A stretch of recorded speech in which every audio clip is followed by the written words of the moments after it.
రాష్ట్రంలో గత 5 ఏళ్లు వైసీపీ విధ్వంస పాలన సాగించిందని మాజీ మంత్రి దేవినేని ఉమా అన్నారు. రాష్ట్రాన్ని 10 లక్షల కోట్ల అప్పులు ఊపిలో పడేసి చివరకు 11 సీట్లతో జగన్ తాడేపల్లి ప్యాలెస్కే పరిమితమయ్యారని తెలిపారు. సామాన్య రైతులకి ఈ ప్రభుత్వంలో ఎంతో ప్రయోజనం జరిగిందని చెప్పేలా చంద్రబాబు పాలన కొనసాగుతోందని అంటున్న మాజీ మంత్రి దేవినేని ఉమాతో మా ప్రతినిధి బస్వరాజ్ ఫేస్ టు ఫేస్. కూటమి ప్రభుత్వం ప్రతిష్టాత్మకంగా అనంతపురం వేదికగా సూపర్ 6 సూపర్ హిట్ అనే ఒక మహాసభ భారీ కార్యక్రమాన్ని నిర్వహిస్తుంది. ఏదైతే మాజీ మంత్రి దేవినేని ఉమా మన వద్ద ఉన్నారు. కార్యక్రమం యొక్క ఉద్దేశం ఏర్పాటు గురించి తెలుసుకునే ప్రయత్నం చేద్దాం. అన్న చెప్పండి, అనంతపురం వేదికగా ఈ కార్యక్రమం పెట్టారు, ఏంటి ఏర్పాట్లు ఎలా ఉన్నాయి, ఉద్దేశం ఏంటి? 5 సంవత్సరాల విధ్వంస పరిపాలన చూసాం. మాతో పాటు మీరు కూడా బాధితులే. విధ్వంసం తర్వాత 10 లక్షల కోట్ల అప్పు చెప్పి ఐసీలో ప్రభుత్వాన్ని పెట్టి జగన్మోహన్ రెడ్డి 11 సీట్లకు పరిమితమై తాడేపల్లి కొంపలో కూర్చొని ప్రెస్ మీట్లు పెడతా ఉన్నాడు. తాడేపల్లి ప్యాలెస్లో ప్రెస్ మీట్లు పెడుతున్నాడు తప్ప అసెంబ్లీకి రావట్లేదు, ప్రజల్లోకి వచ్చే ఇది కూడా లేదు. ఇవాళ ఎందుకు ఇక్కడ సభ పెడుతున్నారని ఇందాక ఒక ఛానల్ వాళ్ళు సోదరుడు అడిగాడు. ఒక ఎగ్జాంపుల్, ఇక్కడ రైతులు, ఇవాళ యువకులు, ఎక్కడో సాఫ్ట్వేర్ ఉద్యోగాలు, బెంగళూరు మెడ్రాస్ వెళ్ళిన పిల్లలు ఈ హంద్రీనేవా నీళ్లు వచ్చిన తర్వాత జీడిపల్లి రిజర్వాయర్ ఏరియాలో కాలువలకు నీళ్లు తెచ్చిన తర్వాత ఏం జరిగింది, ఇది సామాన్యమైన రైతు కూడా ఇలా చేయాలనేది చంద్రబాబు గారి కాన్సెప్టు.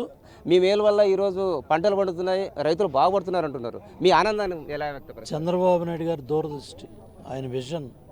ఆయన 5 సంవత్సరాల్లో ఇరిగేషన్ డిపార్ట్మెంట్కి 68,000 కోట్ల పైగా ఖర్చు పెట్టి ఈ విధంగా చేయటం వల్ల ఈ రైతు కళ్ళల్లో ఈ సోదరుడు వాళ్ళ అమ్మ సర్పంచి 40 కుటుంబాలు 4 కోట్ల రూపాయలు మాకు టమాటా మీద వచ్చింది.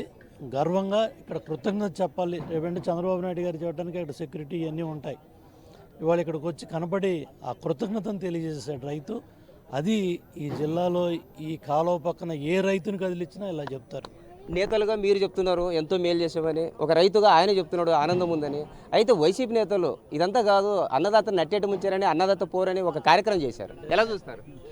Land, sand, wine, mine, cent పట్టాలు 1000 కోట్ల దోపిడీ చేసి ఒక్క లిక్కర్లోనే 3,500 కోట్లు దొరికాడు.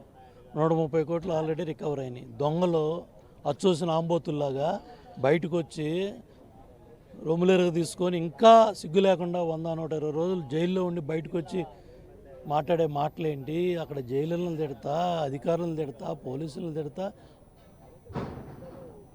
ఇంకా ఏం విధ్వంసం చేయాలనుకోండి, ఈ రాష్ట్రాన్ని ఇంకేం చేయాలనుకుంటున్నారు? మీలాంటి పార్టీలు దుకాణం సర్దేసుకోండి. ఎందుకంటే నువ్వు విధ్వంసం చేసావు, ఒక ఛాన్స్ అన్నావు, నీకు ఇచ్చారు, విధ్వంసం చేసావు, పోయావు. 5 ఏళ్లలో ఆ కాలువ పనులు పక్కన పారేసావు, ఆ పనులు కూడా ఆపేశారు. అవి కూడా ఇప్పుడు పనులు మొదలుపెట్టాము. అట్లాగే వంతకల్ రిజర్వాయర్ ఒకటి చేయాలి. ఇంకా ఇక్కడ ఆల్రెడీ డిస్పోటర్లు కావచ్చు, కాళ్ళు కావచ్చు, చెరువులు కావచ్చు, ప్రతి చెరువుని లింకప్ చేస్తే ఈ విధంగా టమాటాలు 4 కోట్లు సంపాదించినాయి 40 కుటుంబాలు. అట్లా దానిమ్మ వస్తుంది, హార్టికల్చర్ పంటలు వస్తాయి, పూలు వస్తాయి, పళ్ళు వస్తాయి. వరి పంట మీద ఇవాళ ఏముందండి, 5,000 10,000 తీయటమే కష్టమైంది.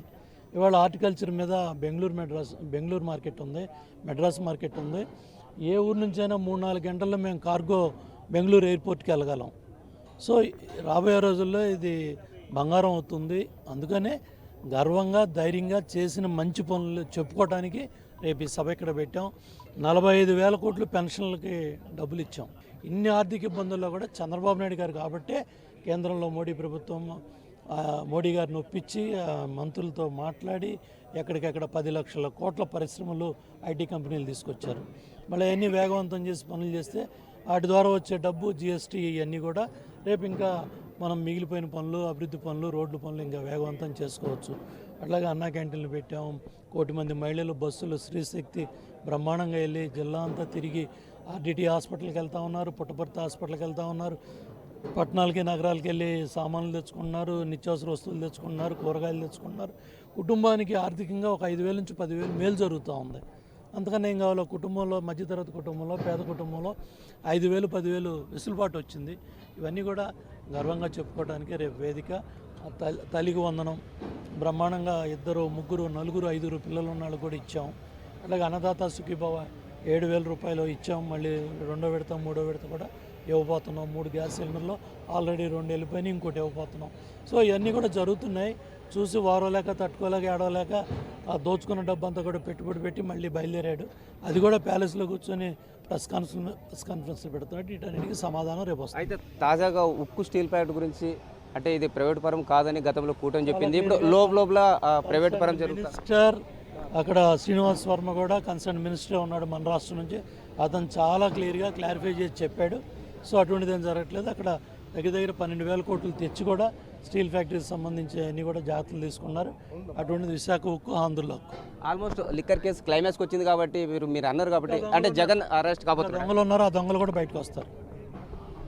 సో అనేక మంది దొంగలు ఉన్నారు లిక్కర్ కేసులో, వాళ్ళు కూడా బయటకు వస్తారని చెప్తున్న పరిస్థితి. అయితే మా ప్రభుత్వంలో మీరు చేసిన మేరకు రైతులు కూడా హర్షం వ్యక్తం చేస్తూ ఎంతోమంది అంద్రి నివా ద్వారా లబ్ధి పొందిన రైతులు వచ్చి హర్షం వ్యక్తం చేస్తున్నారని చెప్తున్న పరిస్థితి. కెమెరా పర్సన్ బాబుతో బసవరాజ్, BRK న్యూస్, సనట్పురం.